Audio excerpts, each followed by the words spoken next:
ऐसा कैसे हो सकता है? क्यों नहीं हो सकता? मेरा बेटा आपको वो अंगूठी वापस देना चाहता है।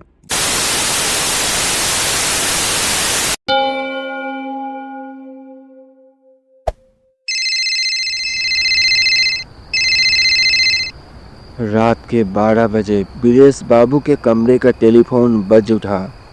वो अभी सोने ही जा रहे थे, पर फ़ोन की घंटी सुनकर उन्हें थोड़ा गुस्सा तो आया, पर अगर कॉल ना उठाया गया तो वो ऐसे ही बजता जाएगा। हेलो। 9641765112। क्या वीरेश बाबू है? वीरेश चंद्रन योगी? हाँ, मैं ही हूँ, बोलिए। इतनी रात को कॉल किया, इसलिए प्लीज आप नाराज मत होना। हाँ ठीक है, बताइए क्या कहना चाहते हैं। आपसे कुछ देर बात करना था, कुछ जरूरी बात। पर अभी तो मैं बात नहीं कर सकता, मैं अभी सोने ही जा रहा था। और वैसे भी आप मेरे लिए अनजान हो, तो मैं आपसे बात ही क्यों करूं। पर मैं आपको अच्छे से जानता हूँ। आप एक डॉक्टर हो। 3 महीने पहले आप इस नए घर में आए हो, क्योंकि आपके पुराने घर में एक हादसे के चलते आग लग गया था, जिसमें आपका वो घर बर्बाद हो गया। आपकी धर्मपत्नी करीब 11 साल पहले स्वर्ग प्रस्थान कर चुकी है। आप 95 साल के हो, आपका एक लड़का है और वो इंजीनियर है। बीरेश बाबू, क्या मैंने सब कुछ सही बोला? हाँ, पर आपको इतनी सारी चीजें कैसे पता? मान लीजिए कि ये मेरा एक अद्भुत प्रतिभा है। तो आप बताइए, अब तो हमारी बातें हो सकता है ना? हाँ, पर ज्यादा समय तो नहीं लगेगा ना? नहीं, ज्यादा समय तो नहीं लगेगा। हालांकि काम होने के बाद अगर आप बात करना चाहो तो थोड़ा समय लग सकता है। ठीक है, बोलिए। आज से करीब 7 साल पहले की घटना आपको बता रहा हूँ। तब मैं एक वकील था, और तब आप मुक्ताराम स्ट्रीट के पास रहते थे, है ना? हाँ, ठीक ही कहा आपने। आपके लड़के का नाम है अरूप, और तब वो सिटी कॉलेज में पढ़ता था। सही कहा आपने। क्या आपको ये बात कि आपके बेटे का एक दोस्त था, उसका नाम श्रीपति था? हो सकता है, मैं अपने बेटे के दोस्तों के बारे में उतना नहीं जानता।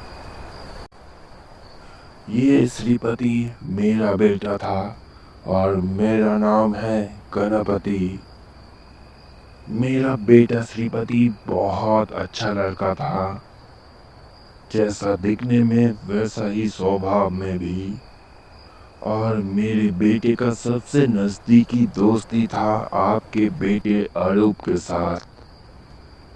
पर शायद मेरे बेटे को किसी का नजर लग गया। उसी कॉलेज में मेरे बेटे के साथ कुछ बदमाश लड़कों से दोस्ती हुई, और मेरा बेटा धीरे धीरे गलत रास्ते की ओर चलने लगा। नशा करना, सट्टाबाजी करना, ये सब धीरे धीरे उसका डेली रूटीन बन चुका था। पर आपके बेटे अरूप ने उसको बहुत समझाया, और फिर से उसे अच्छा बनाने का कोशिश किया, पर वो नाकामयाब रहा। क्या आपको ये सब पता था? श्रीपति कहा ना आपने? हाँ, शायद एक बार मैं उससे मिल चुका हूँ। पर तब अगर मुझे पता होता कि आपका बेटा गलत संगति में पड़ चुका है तो मैं कभी भी अपने बेटे को आपके बेटे के साथ कोई भी रिश्ता नहीं रखने देता। आपका बेटा बहुत अच्छा लड़का है, हीरा है, एकदम हीरा। आपके बेटे ने बहुत ज्यादा कोशिश की मेरे बेटे को फिर से सही रास्ते पे लाने को। वो उसे समझाता था, डांटता था, पर अरूप का पूरा मेहनत बेकार चला गया। मेरा बेटा उन बुरी संगतों को कभी छोड़ नहीं पाया। एक दिन उसी जुआ के नशे के चक्कर में धीरे धीरे बाजार में श्रीपति का कर्जा बढ़ने लगा। उसने अपना लगभग सब कुछ गवा दिया, पर तब भी उसका कर्जा नहीं उतरा। और तब श्रीपति ने आपके बेटे अरूप से मदद मांगा। उसने अरूप को कहा कि अगर अरूप ने इस मुसीबत से उसको नहीं बचाया तो उसे सुसाइड करना पड़ेगा। और आपके बेटे अरूप ने यह सुनकर मेरे बेटे की मदद कर दी। क्या आपको अंदाजा है कि आपके बेटे ने मेरे बेटे की मदद कैसे किया था?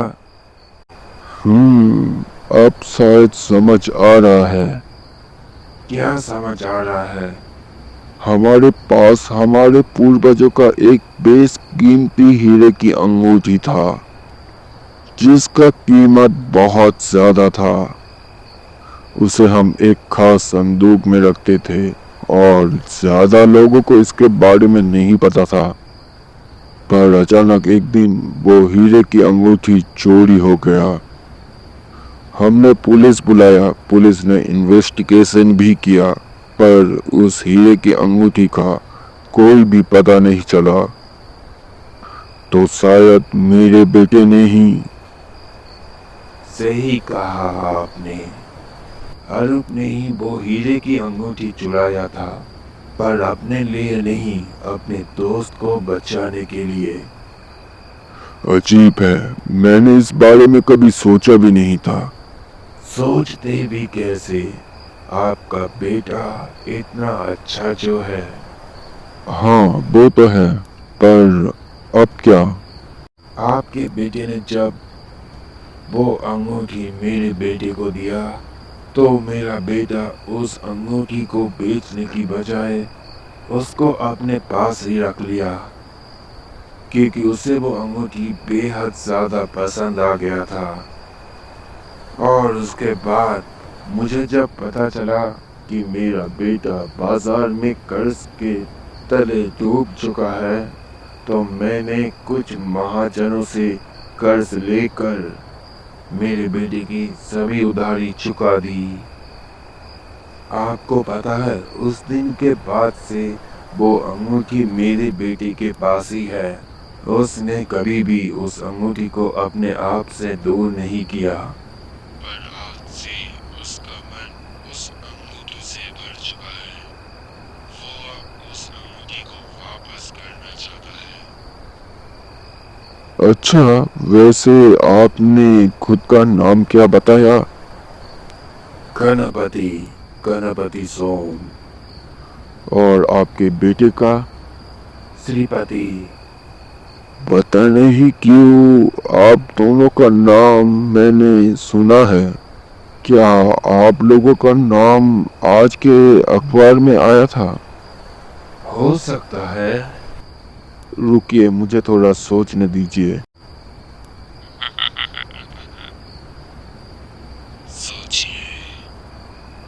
हाँ, मुझे याद आ गया। आप दोनों का ही नाम आज के न्यूज़पेपर में आया था, और वो भी अखबार के पहले पन्ने पर ही।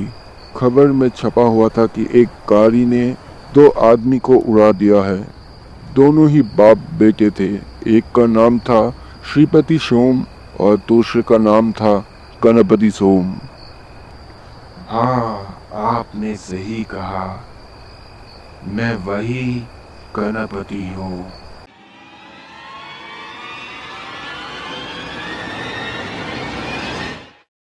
पर ऐसा कैसे हो सकता है? क्यों नहीं हो सकता? मेरा बेटा आपको वो अंगूठी वापस देना चाहता है। वो अंगूठी वापस देकर उसके माथे पर उस अंगूठी को चुराने का जो दाग है वो उससे मुक्त होना चाहता है। देखिए, नहीं चाहिए मुझे वो अंगूठी। मेरा बेटा फैसला कर चुका है। वो थोड़ी देर पहले ही निकल गया था। अब तक तो वो शायद पहुंच भी गया होगा। तभी दरवाजे पर दस्तक होता है। हाँ, घबराइए मत वीरेश बाबू, वो किसी को कुछ भी नहीं करने वाला। वो बस जाएगा, संदूक में हीरे की अंगूठी को रखेगा और वापस चलाएगा। जाइए, दरवाजा खोल दीजिए। नहीं, नहीं। आप अपने बेटे को वापस बुला लीजिए। अपने बेटे को वापस बुला लीजिए। मैं ऐसा कर नहीं सकता वीरेश बाबू, फैसला तो उसका है। जाइए, दरवाजा खोलिए। नहीं, मैं नहीं खोलने वाला। नहीं खोलने वाला मैं। ठीक है फिर।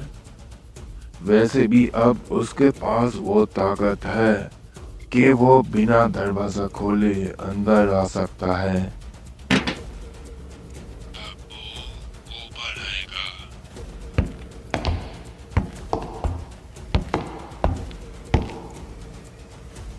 वीरेश बाबू को साफ साफ सुनाई दिया कि कोई सीढ़ियों से ऊपर आ रहा है। घबराइए मत वीरेश बाबू, किसी को कुछ भी नहीं होगा। तभी पास ही के कमरे का दरवाजा खोलने का आवाज आया और कुछ ही सेकंड्स बाद वापस से वो दरवाजा बंद होने का आवाज आया। मेरे बेटे ने अपना काम कर दिया है वीरेश बाबू। चाहिए, अपने संदूक में देख लीजिए कि आपका हीरा है कि नहीं।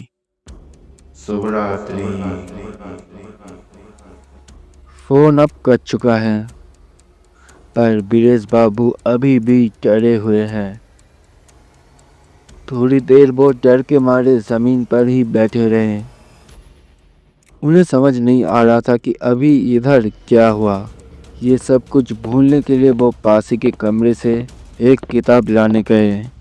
तभी उन्होंने देखा कि संदूक का मुंह खुला हुआ था, और जब वो संदूक के पास गए तब उन्होंने देखा कि संदूक के अंदर वही उनका पूर्वजों का हीरे की अंगूठी है जो करीब 7 साल पहले चोरी हो गया था।